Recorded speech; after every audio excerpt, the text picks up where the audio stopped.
Greetings, one and all, and welcome back to the table. In today's video, I want to address the statement that's been floating around that Yu-Gi-Oh! Is dead in the year 2020. I think this statement is gaining a lot of traction because people aren't having fun playing the current format of Yu-Gi-Oh! And while some of that might have to do with the outbreak of coronavirus, there are definitely real reasons why we're getting the quality of product we're getting from Konami, and I want to address those in this video. So back when this game came out, Konami's logo looked like this, a couple of bacon strips, as they're effectively known as, and we got these cards. And I want to talk about, you know, how I still have fun with this game, and I can't talk about that without talking about my cards. And then I want to talk about mistakes people might be making that are robbing themselves of a good time that they could otherwise be having playing this game. So you might have seen my deck profiles and my video on style.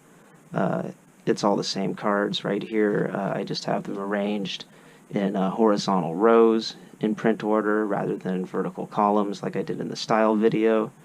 And the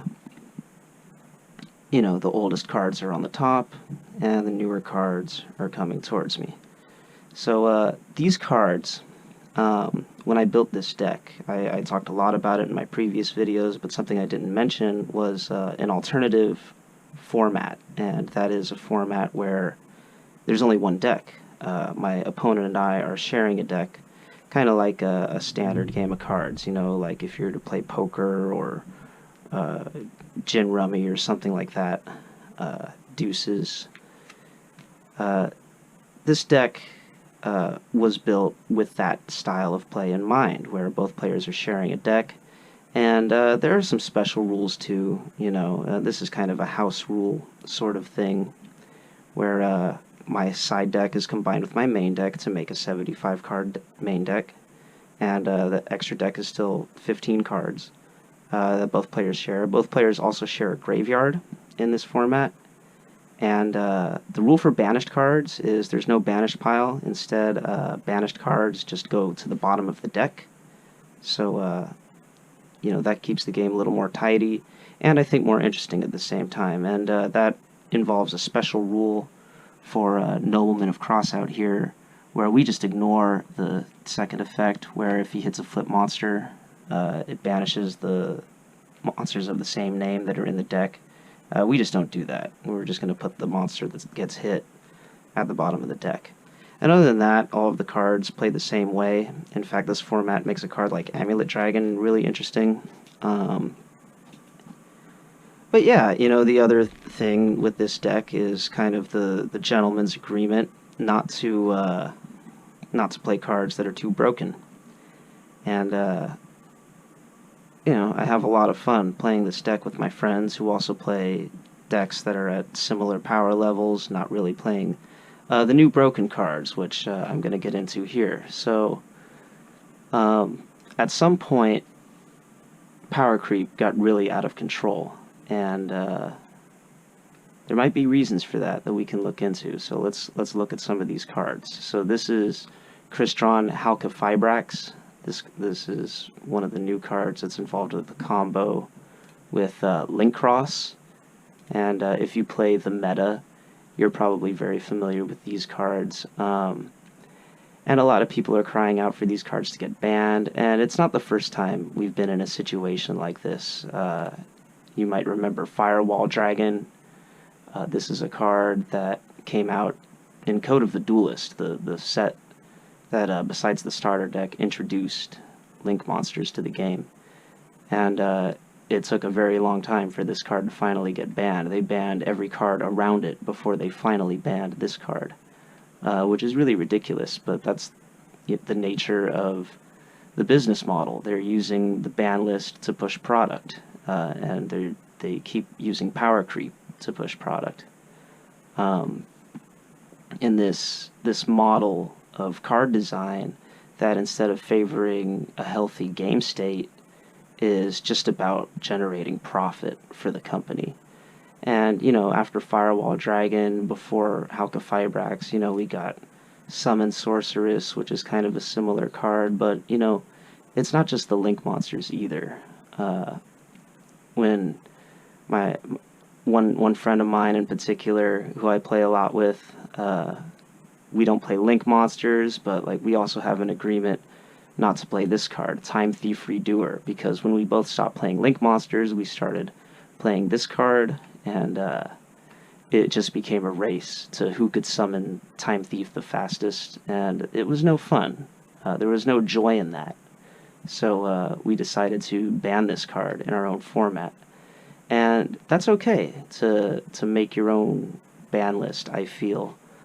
Uh, I like to play by the official tournament rules every time I play, but as long as your own rules that you add don't conflict with those, it's perfectly fine. You know, you don't have to play Time Thief Redoer at your locals, for example, or you know, any other cards that you don't like. You could just have an agreement with your friends that this card is no good for the game. But, you know, it even goes beyond extra deck monsters. What we're seeing in formats like what is it, the Pro Play Games Tour that's going online that has Halqifibrax banned. Uh, we see this card running all over the place. Ultimate Conductor Tyranno. And this card just reminds me of Chaos Emperor Dragon. You know, you banish 2 monsters from your graveyard, and it kind of blows up the board and burns your opponent for the cards that get destroyed. It's really crazy. And this is a card that came out before Link Monsters, and another one kind of like it is Blue Eyes Chaos Max Dragon. And like when I look at this card, this is the kind of card that I would have designed as a kid first getting into this game.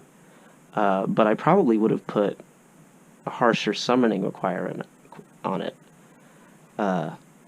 You know, I wouldn't have imagined a card like Advanced Ritual Art in the game. Maybe I would have designed a ritual card like Chaos Form to keep it in check. But this card being so easy to bring out, being so powerful, and the fact that nobody plays it in the meta is crazy, because this card is only really good in the battle phase, and we're so far past that. You know, the most fun I have in Yu-Gi-Oh! Is in the battle phase, and it's really a shame to see the game in this kind of state. And I think it's important to take a step back from the cards and look at Konami holistically as a company and see what else is going on. So that card I just showed you, Chaos Max Dragon, came out in 2016, but there was some shady business going on at Konami even as early as 2015. They released this game, Metal Gear Solid 5, The Phantom Pain. And this is a really fun game. I enjoy it a lot, but it's clearly unfinished. This game was rushed out because the Konami set a deadline that you know, Kojima Productions was constrained to, and they were forced to put out this unfinished product. And as you can see, you know, there must have been some kind of disagreement in Konami with Kojima Productions, because this is the first Metal Gear Solid game that I know of that does not feature the Kojima Productions Fox logo anywhere on the packaging. And like you can see, there are places where it could have been. Like, there are all these logos here for Dolby, Bank, Blu-ray, DTS. The Kojima Productions logo could have gone right here. There's this space here, and you know, there's this conspicuous place between the Fox Engine logo and the Konami logo where it could have been. But there's no credit to Kojima anywhere on this packaging, which is really sad. A few months later, there was an award ceremony, the Game Awards of 2015, where Hideo Kojima was supposed to accept the award for Metal Gear Solid 5 winning Best Action Adventure Game, and instead this happened.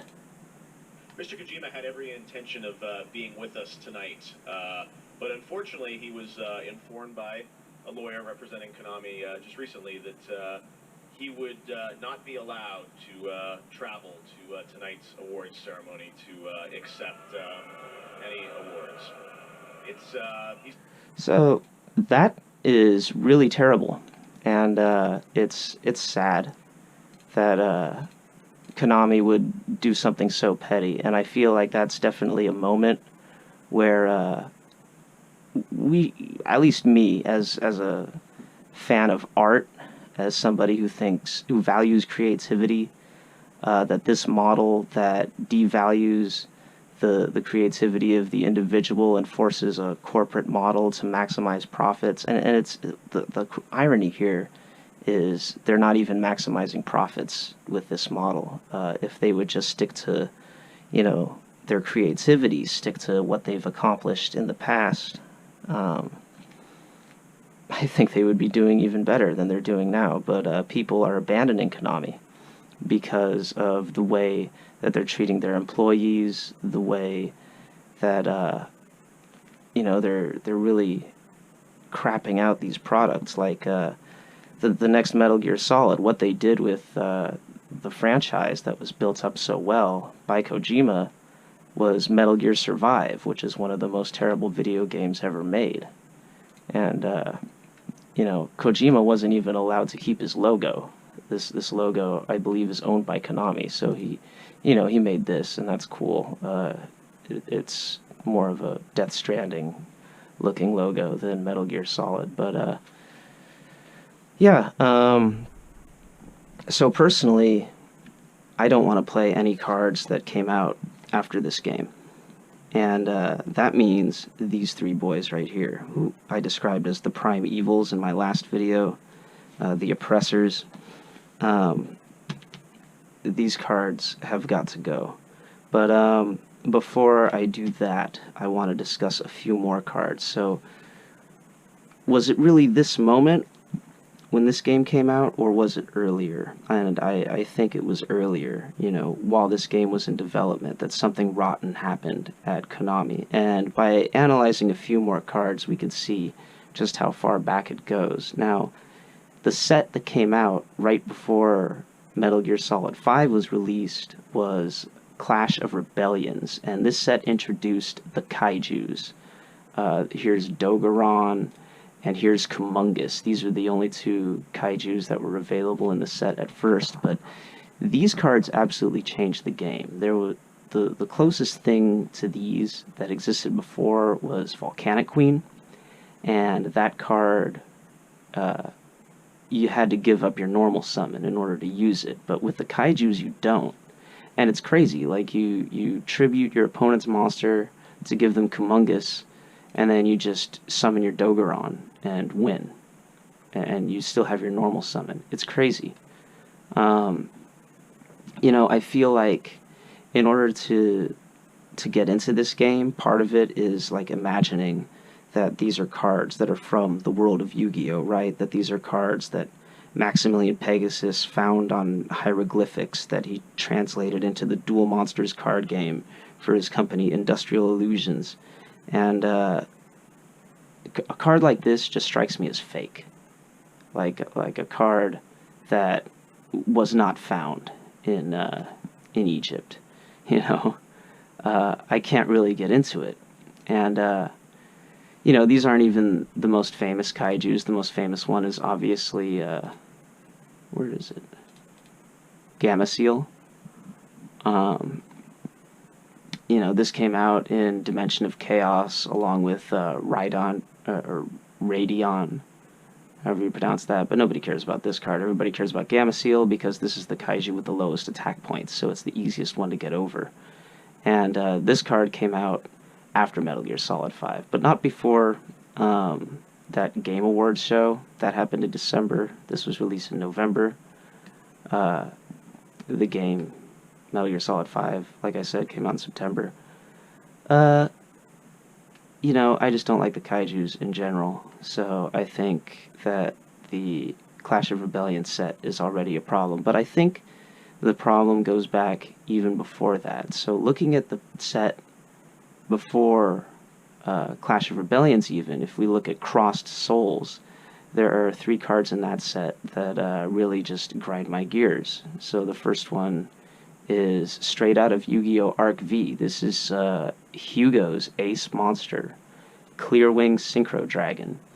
And my problem with this card is this is a generic level 7 level 7 Synchro monster with 2 negates on it. And the negates are kind of specific, you know, they involve high-level monsters, but the fact that there's 2 negates on this one card is kind of insane to me.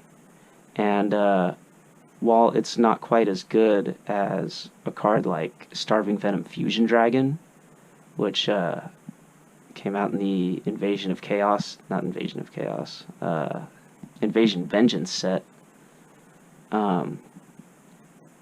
you know, this card is also just nuts. Before I did my research into the game, I already had a feeling that cards from Invasion Vengeance and newer are out of control, but like this card is pretty nuts.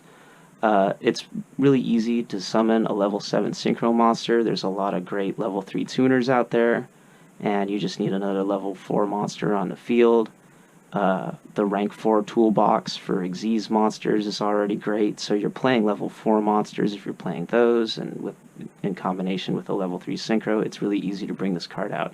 And as if that wasn't already true, this set introduces another one, and that is Ghost Ogre and Snow Rabbit.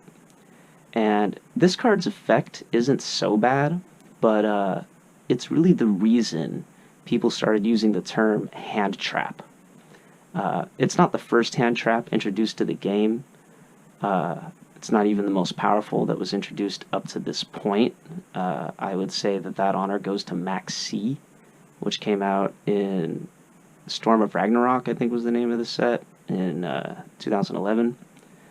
And of course, you know, there's Effect Veiler, Honest, and even Karibo. Those are all the hand traps I could think of that came out before this.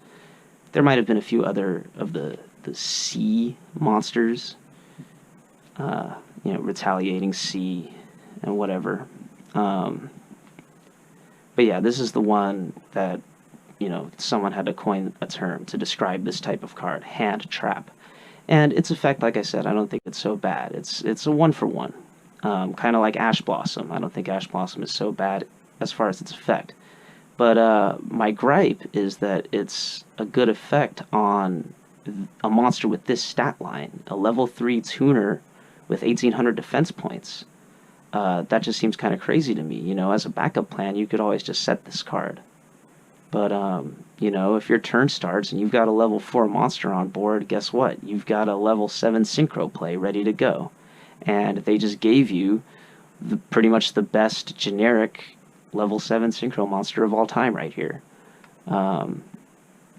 Yeah, really crazy. But these 2 cards aren't even the ones that anger me the most. The one that gets to me the most is this Moon Mirror Shield. And this card is just kind of a slap in the face. It mocks the whole battle phase. And, you know, like I said when I was talking about Chaos Max Dragon, the fact that the battle phase doesn't even matter in this game anymore, the fact that this card has no effect on the game is crazy to me. You know, this card is the most broken equip spell ever, in my opinion. At least the most broken equip spell that has to do with modifying battle stats. And, you know, this set in particular reminds me of 3 other sets that came out before it, and it might not be such a bad set on its own. You know, these are the kinds of cards that could be addressed on the ban list, you know, like a set that came out in 2013, Lord of the Tachyon Galaxy. This set famously introduced the Dragon Rulers, and it's a problem that was addressed by the ban list, probably not soon enough, but, you know, there's really not much that was released in the years leading up to this set, and even in the years leading up to Crossed Souls, that I think was really that broken, especially compared to these cards.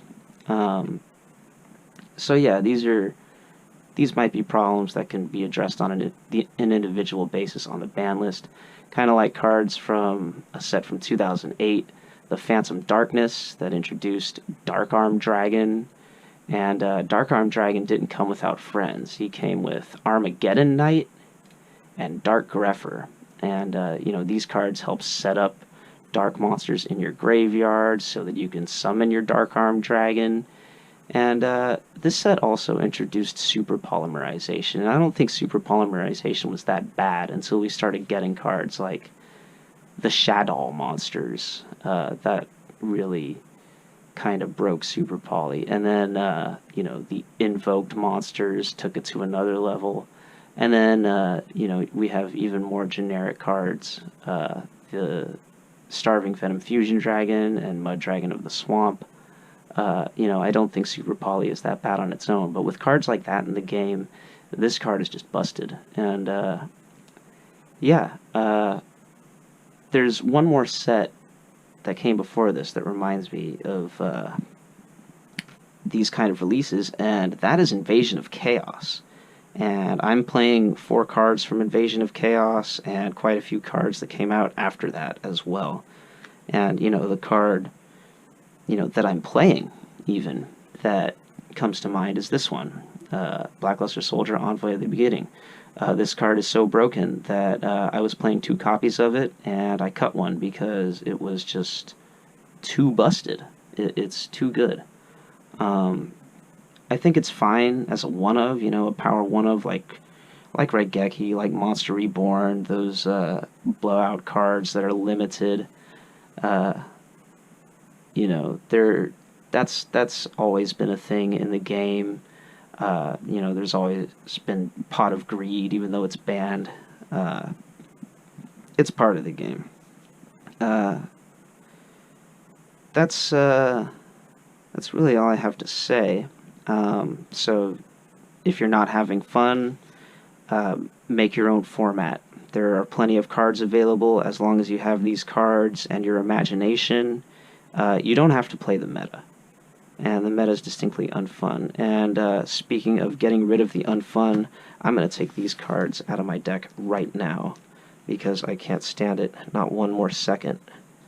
And these cards from 2016 are no good. They're suffering from the corporate greed syndrome, and I can't deal with it anymore. They're dishonoring the Bruce Lee sleeve. So I'm going to bring in some cards. 3 cards here, one from 2012, one from 2013, and one from 2014. And the one from 2012, you already know, it's Gaga Cowboy. I mentioned in my first deck profile, I've wanted to add this card to my deck for a while now, and now it's finally here. I'm going to scoot these over, put Gaga Cowboy in this place right here. The next one is Slacker Magician. So, since I'm playing a lot of level 1s now, I do want a rank 1 monster that I could go into, and, you'd be surprised how many times my opponent has disrupted Relinquished, and, I have a normal summon and a level 1 monster in my hand, so, instead of having a naked Relinquished on the field, I could turn it into a Slacker Magician, so that's pretty cool. And the last card, now, these cards are older. They're older than the Dragons of Legend here. All from the Xyz era. Only one card from the Pendulum era, First of the Dragons, and as opposed to these cards, which are from the late Pendulum era, this is from the early Pendulum era, from the New Challengers set.